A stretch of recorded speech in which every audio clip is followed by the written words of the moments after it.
હા, જય દીપોમાં, બોલો બોલો. બસ એકદમ મોજ મોજ. પ્રોબ્લેમ તો ઘણા વર્ષોથી છે જ તે, પણ અત્યારે લગીને ચૂપ હતી.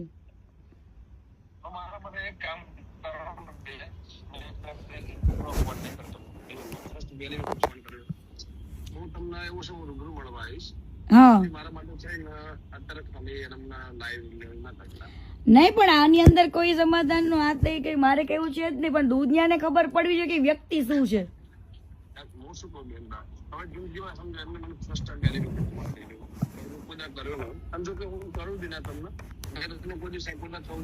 હા,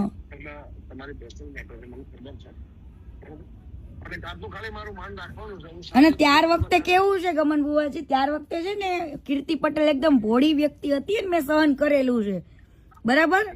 અને ઈ મારા મા બાપ પાસે જઈને બેઠો, 3 વાર મારા પપ્પા પાસે ગયો, ત્યારે મેં એની મેટર ચૂપ રાખી હતી. પણ આની હવે એક પછી એક બધા ગેમ કરે છે, તો મારી આરે ગેમ કરી હતી, તો હું કેમ ના ખુલીને કહું લોકોને.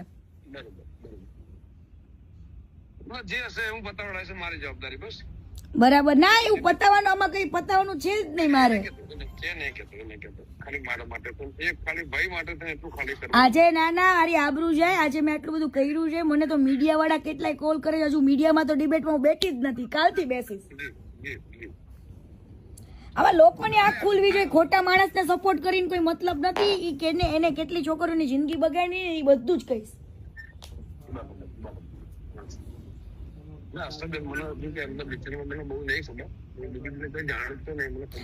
મેં તો સાથે કામ કરેલું છે ઘણા 1 વર્ષ સુધી, એટલા માટે.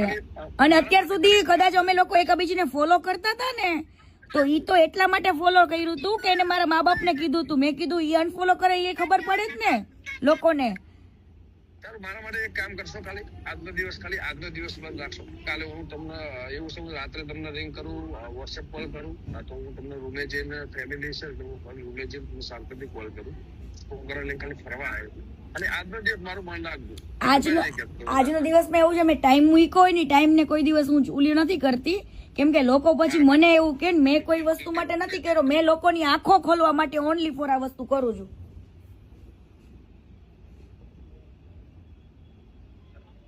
હેલો, બરાબર.